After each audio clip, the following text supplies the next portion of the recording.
देखिए बच्चों, हम लोग गति के समीकरण की एप्लीकेशंस पढ़ रहे हैं।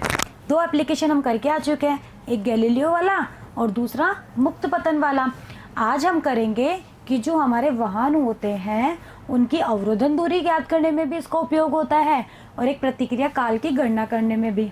अब ये जो 2 अनजाने से वर्ड आपको सुनाई दे रहे हैं, अवरोधन दूरी, प्रतिक्रिया काल, ये क्या होते हैं पहले हम यह समझेंगे, फिर हम इनके कैलकुलेशन करेंगे, इनके फॉर्मूले निकालेंगे और इन फॉर्मूलों का जो यूज़ है ना वो हमारी डेली लाइफ में भी बहुत काम आता है। ऐवे थोड़ी हमने फिजिक्स में हर चीज़ बना दी, उसका कोई ना कोई यूज़ हमारे काम में आता रहता है ना। चलिए तो शुरुआत करते हैं। तो कॉपी पेन लेके बैठ जाइएगा, मेरे साथ साथ नोट्स बनाते रहिएगा। और बच्चों, अगर आपको वीडियो में कोई प्रॉब्लम आ रही है तो आप वीडियो को दोबारा देखिएगा।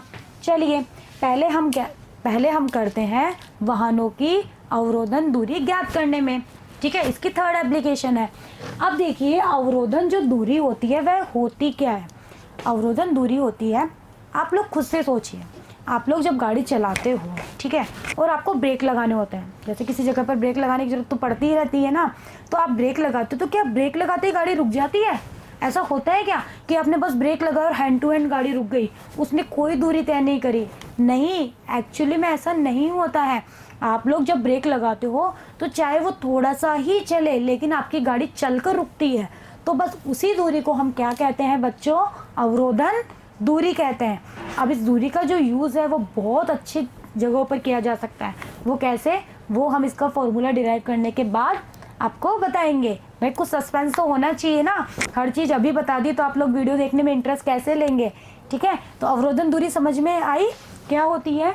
वह दूरी जो गतिमान वस्तु ब्रेक लगाने के कारण रुकने से पहले, भाई आपने जब ब्रेक लगाया तो ब्रेक लगाते तो वस्तु रुकेगी नहीं, कुछ ना कुछ दूरी चलेगी, तो रुकने से पहले उसने जितनी दूरी तय करी, आपके तो ब्रेक लगाने के कारण रुकने से पहले उसने जितनी दूरी तय करी है उसी दूरी को हम क्या कहते हैं बच्चों? अवरोधन दूरी कहते हैं। अब अवरोधन दूरी आपको समझ में आ गई, तो चलिए अब इसका फॉर्मूला डिराइव कर लेते हैं कि आखिर इसका फॉर्मूला होता क्या है। माना कि वाहन रुकने से पूर्व, हम मान लेते हैं कि कोई वस्तु चल रही थी, ठीक है, और जब हमने उसके ऊपर ब्रेक लगाया तो ब्रेक लगाने के बाद और रुकने से पहले उसने ds दूरी तय कर ली। कितनी दूरी तय कर ली? ds। हम मान के चल रहे हैं कि हमारी अवरोधन दूरी को हमने क्या कहा है? ds। ठीक है, दूरी गतिमान वस्तु के द्वारा चली जाती है। अब हम क्या जानते हैं? हम ये जानते हैं कि हमें गति के 3 समीकरण पता है और जहाँ हमें जिसकी ज़रूरत होती है हम वहाँ वही उठा लाते हैं। अब हमें किसकी ज़रूरत है यहाँ पे? हमें ज़रूरत है गति के 3रे समीकरण की। अब देखिए, 3रा समीकरण क्या होता है? v² बराबर v0² प्लस 2ax होता है। अब देखिए, अब इसमें हमें क्या क्या पुट करना है? v0 क्या होता है? वस्तु का प्रारंभिक वेग होता है ना, a होता है वस्तु का त्वरण, x होता है वस्तु का विस्थापन और v क्या होता है? अंतिम वेग। अब मुझे बताइए, इन चारों में से आप किसकी वैल्यू क्या रखेंगे?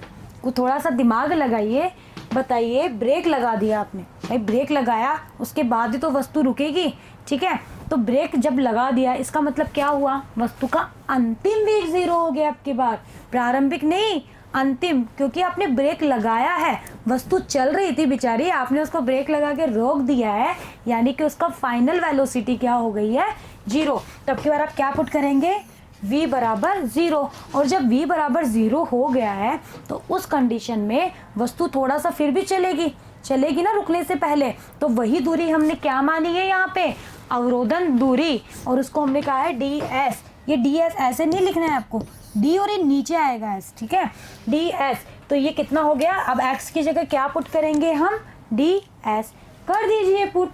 जब पुट किया तो v 0 हो गया, v0², भाई प्रारंभिक वेग 0 थोड़ी है, वस्तु चल रही थी, प्लस 2a ds, जहाँ ds है आपकी अवरोधन दूरी। आगे चलिए, अब यहाँ से ds की वैल्यू निकाल लीजिए। ये v0² को इधर ले जाइए, 2a को इसके नीचे भेज दीजिए, तो ये आएगा माइनस v0² अपॉन 2a। ये होता है अवरोधन दूरी का फॉर्मूला, और इसी फॉर्मूले का क्या यूज़ किया जाता है वो हम अभी सीखेंगे। अब देखिए, आपकी जो ds है बताइए, अगर आपका त्वरण कांस्टेंट हो तो किसके प्रोपोर्शनल होगी? वी नॉट स्क्वायर के। और यहाँ नेगेटिव साइन आ रहा है, तो नेगेटिव साइन का मतलब क्या है? मंदन हो रहा है, मतलब कमी आ रही है। यहाँ पे अब की बार नेगेटिव जो साइन है वो क्या बता रहा है कि यहाँ पे कमी आ रही है। ठीक है, तो यहाँ नेगेटिव साइन किसको प्रदर्शित कर रहा है? मंदन को। भाई वेग कमी तो हो रहा है जब भी तो रुकेगी। भाई पहले कुछ वेग था, धीरे धीरे वेग कम हुआ, आपने ब्रेक लगाया तो एकदम में से वेग ऐसा थोड़ी होगा जीरो हो जाएगा, कुछ कम होके फिर ही तो जीरो होगा। तो यहाँ पे वेग क्या हो रहा है आपका? कम हो रहा है। तो यहाँ नेगेटिव साइन क्या बता रहा है? मंदन को। कम होने को हम फिजिक्स में क्या कहते हैं? मंदन। ठीक है, अब देखिए इसका क्या यूज किया जाता है। अवरोधन दूरी का जो ज्ञान है वो कुछ क्षेत्र जैसे विद्यालय की जो परिसर है उसमें जो वाहन होते हैं उनके लिए भी किया जा सकता है।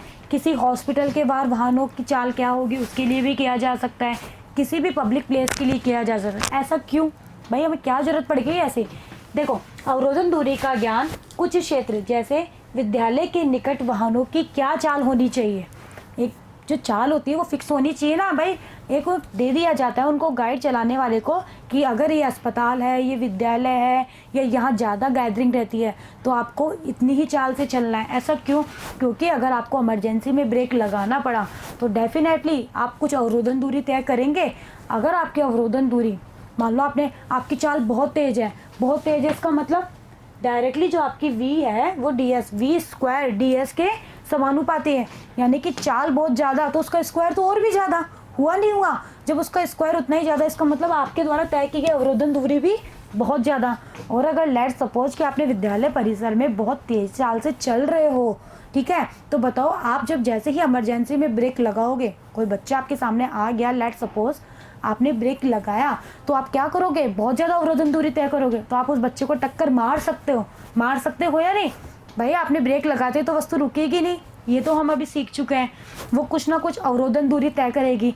अगर ये अवरोधन दूरी बहुत ज़्यादा हुई, इट मीन्स वो बच्चे को आप टक्कर भी मार सकते हो, उस बच्चे को चोट लग सकती है।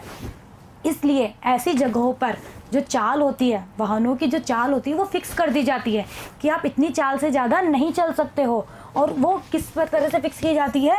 इस दूरी को ध्यान में रखकर कि ये जो ds है वो इतनी ही हो कि किसी को हानि ना पहुँचे। तो इसीलिए वाहनों की जो चाल है उसको फिक्स कर दिया जाता है। आया समझ में अब इसका यूज़ क्यों होता है? तो सिर्फ विद्यालय में नहीं, कहीं भी पब्लिक प्लेस, हॉस्पिटल्स या कुछ भी, कहीं पर भी, इस हर चीज़ के लिए इसका यूज़ किया जा सकता है कि भाई जहाँ पर हमें कोई भी हानि ना हो। ओके, अब देखो अवरोधन दूरी हम पढ़ चुके हैं ना। अब हम पढ़ते हैं प्रतिक्रिया काल, कि प्रतिक्रिया जो काल है वो क्या होता है। अब देखिए प्रतिक्रिया काल की गणना करने में अब पहले ये जान लेते हैं कि आखिर ये प्रतिक्रिया काल होता क्या है।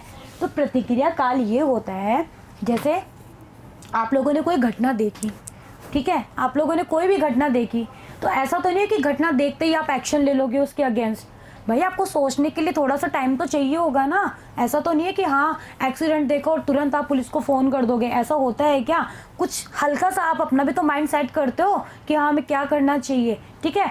तो वही वो जो सोचने में आपने जो समय लिया है ना, या सोचने में जो समय लिया है ना, कार्यवाही करने में लगा समय, ठीक है, उसी काल को हम क्या कहते हैं? प्रतिक्रिया काल कहते हैं। यानी कि वह समय जो व्यक्ति किसी घटनाक्रम को देखने में, फिर उसको सोचने में और फिर लेता है वो एक्शन, तो उसको सोचने में तथा कार्यवाही करने में लगाता है, ठीक है, कि पहले उसने घटनाक्रम देखा, फिर उसके बारे में कुछ सोचा और फिर उसके ऊपर कोई एक्शन लिया।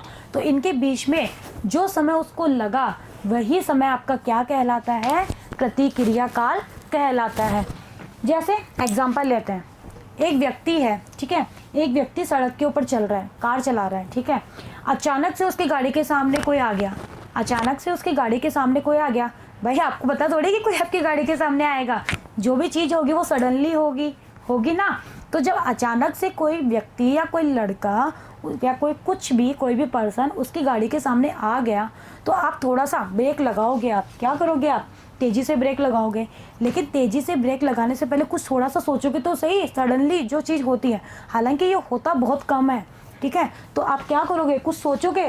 तो वही जो समय है ब्रेक लगाने से पहले आपने जो सोचा, तो उसमें कितना समय आपको लगा, वही समय आपका क्या कहलाएगा, प्रतिक्रिया काल कहलाएगा। ओके, समझ में आया ना कि अचानक से आपकी गाड़ी के सामने जब कोई व्यक्ति आ जाएगा तो आप तेज़ी से ब्रेक लगाओगे, लेकिन ब्रेक लगाने से पहले आप कुछ सेकंड के लिए कुछ सोचोगे, अपने माइंड को भी तो सेट करोगे। ठीक है, आपको तो पता ही नहीं चलेगा कितना सडनली हो गया, आपको तो ऐसा लगता है कि वो आए और आपने तेज़ी से ब्रेक लगा दी है, लेकिन उसके बीच में जो समय लगा वही आपका क्या कहलाएगा, प्रतिक्रिया काल कहलाएगा। अब ये प्रतिक्रिया काल मैथमेटिकली कितना होता है ये भी हम कैलकुलेट करेंगे। प्रतिक्रिया काल परिस्थिति की सरलता और व्यक्ति विशेष पर निर्भर करता है। देखिए ये लाइन बहुत इंपॉर्टेंट है। आपका जो प्रतिक्रिया काल होता है ना, वो क्या होता है, किस तरह की परिस्थिति है और कैसा व्यक्ति है। भाई कुछ व्यक्ति ऐसे होते हैं जिनको होश ही नहीं होता, उनकी गाड़ी के सामने व्यक्ति आ गया, ठीक है, और वो क्या करते हैं, बहुत देर बाद ब्रेक लगाते हैं, जब तक तो वो व्यक्ति क्या होता है, उसको चोट लग चुकी होती है। ठीक है, तो व्यक्ति के ऊपर भी ये डिपेंड करता है और कैसी परिस्थिति है, कि आप कैसी परिस्थिति से उस वक्त गुजर रहे हो। ठीक है, तो परिस्थिति चेंज हो जाएगी तो भी प्रतिक्रिया काल डिपेंड करेगा उसके ऊपर, और व्यक्ति जो होता है उसके ऊपर भी वो डिपेंड करेगा। ठीक है, चलिए माना कि एक व्यक्ति ने, अब जैसे एक एग्जांपल लेते हैं, ये कोई पेन है, ठीक है, दूसरा एग्जांपल ले रहे हैं, पहला एग्जांपल अब कार वाला समझा चुके हैं, दूसरा लेते हैं, ये पेन है, ठीक है, दो व्यक्ति है, मैं इस पेन को छोड़ रही हूँ और मैं दूसरे वाले को कहती हूँ कि तुम इसको पकड़ना। मैंने जैसे इसको छोड़ा दूसरे वाले ने इसको पकड़ लिया, नीचे नहीं गिर रही है, जैसे ही छोड़ा दूसरे वाले ने पकड़ लिया। लेकिन क्या ऐसा हुआ क्या कि मैंने तो छोड़ा और उसने हैंड टू हैंड पकड़ लिया? इसके बीच में कुछ समय तो लगा होगा ना, कुछ समय तो लगा ही होगा, हैंड टू हैंड तो कोई चीज़ हो नहीं सकती। ठीक है, तो वो जो समय लगा वही आपका क्या है, प्रतिक्रिया काल। कि घटना क्या थी, पेन को छोड़ना। ठीक है, और मैंने पेन को छोड़ा, सामने वाला उसको देख रहा है, उसको पकड़ना है, तो वो जब पकड़ेगा तो उसको कुछ थोड़ा सा टाइम लगेगा, वही टाइम हमारा क्या कहलाएगा, प्रतिक्रिया काल। तो यहाँ पे अगर आप चाहे तो ऐसा कोई डायग्राम बना, जैसे ये कोई पेन है, पहला व्यक्ति इसको यहाँ से छोड़ रहा है, ठीक है, और दूसरा इसको यहाँ से पकड़ रहा है, तो यहाँ पे जो समय लगेगा छोड़ने और पकड़ने के बीच जो समय लगेगा, उसी समय को हम क्या कहेंगे, प्रतिक्रिया काल कहेंगे।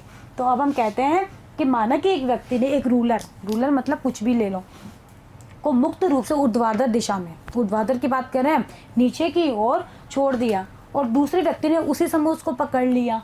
तो छोड़ने और पकड़ने के बीच जो समय लगा उसको हमने कहा प्रतिक्रिया काल, और इसको हमने TR से डिनोट किया है। किससे डिनोट किया है, T(r) से। तथा रूलर द्वारा, और डेफिनेटली रूलर को मैंने छोड़ा और नीचे वाले ने पकड़ा, तो ये कुछ दूरी भी तय करेगी ना, उसी दूरी को हमने क्या कहा है, D का है, और टाइम कितना लगा, TR। तो गति का दूसरा समीकरण उठाइए अब, x बराबर u0 या v0 t plus half AT²। Put कर दीजिए। इसमें क्या क्या पुट करोगे, पहली चीज़, ये रूलर फ्रीली गिर रहा है। जब भी कोई वस्तु फ्रीली गिरती है तो हम मानते हैं कि उसकी इनिशियल वेलोसिटी क्या होती है, 0। भाई शुरुआत में ही विरामावस्था में, यही मानते हैं ना, और करे भी है हमने लास्ट वीडियो में इस तरह के डेरिवेशन। चलिए a बराबर क्या है, -g क्यों लिया, बार बार समझा चुके हैं कि नेगेटिव डायरेक्शन को हम -y ले रहे हैं, तो हमारा g के बराबर होगा, तो a बराबर हो गया -g, और इसकी वैल्यू भी है, और t बराबर कितना आ जाएगा आपकी बार, TR। रख दीजिए सारी वैल्यू तो आपको मिलेगा d बराबर, और d x की जगह रख दीजिए d, तो d बराबर आएगा -12 GT²। हमें क्या चाहिए, TR, तो TR कितना आ जाएगा, 2D/g का अंडर रूट। ठीक है, और नेगेटिव साइन तो क्या है कि सिर्फ ये घट रहा है। ठीक है, तो TR बराबर कितना आ गया, √2D/g सेकेंड। तो ये हो गया आपका प्रतिक्रिया काल, कि इतना टाइम लगेगा किसी वस्तु को छोड़ने में और किसी वस्तु को पकड़ने में, इतना टाइम लगेगा। और यहाँ से आप कैलकुलेट कर सकते हैं कि भाई जी का तो हमें पता ही है, डी भाई कितना उसने चला वो निकाल लेंगे और फिर ये सॉल्व कर लेंगे। तो बच्चों हम लोगों ने फोर जो एप्लीकेशन है वो कर चुके हैं। 4 एप्लीकेशन कर ली ना हमने। पहला कौन सा था, मुक्त पतन, दूसरा गैलीलियो वाला, तीसरा अभी हमने अवरोधन दूरी निकालने में इनका अनुप्रयोग किया, और चौथा प्रतिक्रिया काल कैलकुलेट करने में। ठीक है, तो आप लोग अपनी बुक्स के न्यूमेरिकल करते रहिएगा। ठीक है, अब डायरेक्ट न्यूमेरिकल आ सकता है ना यहाँ से कि बताइए प्रतिक्रिया काल कितना होगा, दे देगा आपको डी और पूछ लेगा, या फिर अवरोधन दूरी पूछ लेगा। ठीक है, तो आप लोग अपने न्यूमेरिकल ज़रूर करते रहिएगा। न्यूमेरिकल्स पे आपको प्रैक्टिस करनी है। ठीक है, तो मिलते हैं बच्चों नेक्स्ट वीडियो में, बने रहिएगा मेरे साथ। Thank you.